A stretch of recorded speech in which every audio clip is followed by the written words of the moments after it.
Hello viewers, ನಮಸ್ತೆ. ಇವತ್ತು ನಾನು ಫ್ಲಾಕ್ಸೀಡ್ ಒಣ ಚಟ್ನಿ ಪೌಡರ್ ನಾನು ಹೇಗೆ ಮಾಡ್ತೇನೆ ಅಂತ ನಿಮ್ಮೊಟ್ಟಿಗೆ ಶೇರ್ ಮಾಡ್ಕೋತೇನೆ. ಇದಕ್ಕೆ ಬೇಕಾಗೋ ಸಾಮಗ್ರಿ ಹೇಳ್ತೇನೆ ನಾನು.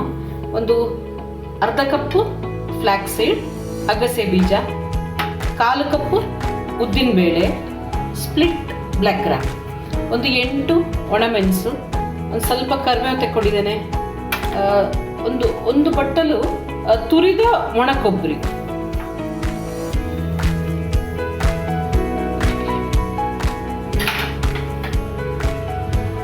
ಮತ್ತೆ ಒಂದು ಸ್ವಲ್ಪ ಅರಿಶಿನ, 1 ಸ್ಪೂನ್ ಜೀರಿಗೆ, ಮತ್ತೆ 1.5 ಸ್ಪೂನ್ ಆರ್ಗ್ಯಾನಿಕ್ ಬೆಲ್ಲದ ಪೌಡರ್, ಟೇಸ್ಟಿಗೆ ಉಪ್ಪು ಮತ್ತು ಇಂಗು. ಇವಾಗ ಈ ಎಲ್ಲ ಸಾಮಗ್ರಿಗಳನ್ನು ಒಣ ಹುರಿದುಕೊಳ್ಳುವ. ಮೊದಲು ಅಗಸೆ ಬೀಜ ತಗೊಳ್ತೇನೆ.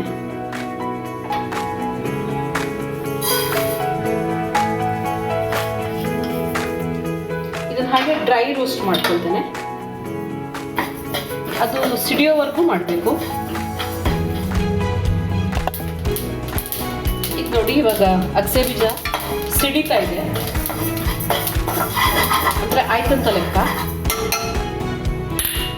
ಇದನ್ನು ಪಕ್ಕದಲ್ಲಿ ತೆಗೆದಿಟ್ಕೋತೇನೆ.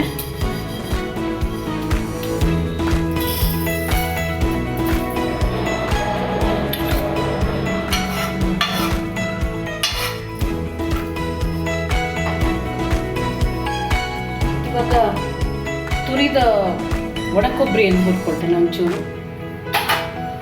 ಕೆಂಪಗಾದರೆ ಸಾಕದು.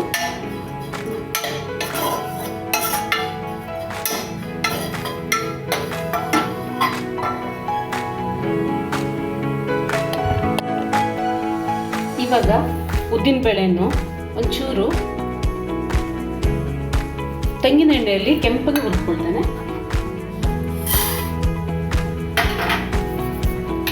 ಇದು ಮಾತ್ರ ಸರಿ ಕೆಂಪಗಾಗಬೇಕು ಉದ್ದಿನಬೇಳೆ.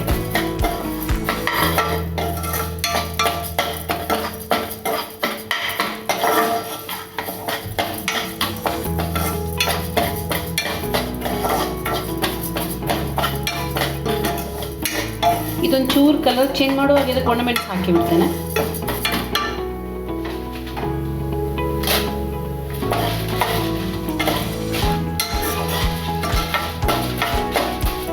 ಒಣಮೆಣಸು, ಕರಿಬೇವು,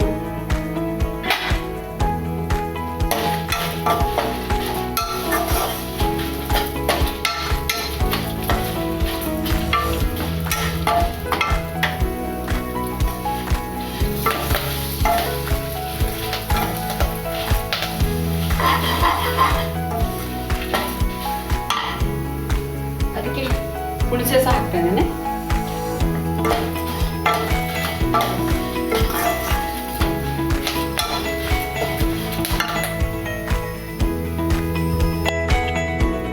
ಅದು ಎಲ್ಲ ವಸ್ತುಗಳು ತಣದ ಮೇಲೆ ಅದನ್ನು ಮಿಕ್ಸರಿಗೆ ಹಾಕಿದ್ದೇನೆ. ಇವಾಗ ಫ್ಲಾಕ್ಸ್ ಸೀಡ್ ಚಟ್ನಿ ನೋಡಿ ಇಲ್ಲಿ ತಯಾರಿದೆ. It is loaded with lot of nutrients. So ನಿಮ್ಮ ದಿನನಿತ್ಯದ ಆಹಾರದಲ್ಲಿ ಇದನ್ನು ಸೇರಿಸ್ಕೊಳ್ಳಿ ಅಂತ ನಾನು ನಿಮಗೆ ರಿಕ್ವೆಸ್ಟ್ ಮಾಡ್ಕೊತೇನೆ. All right, and please keep away from food colours, chemicals. All right, thank you so much.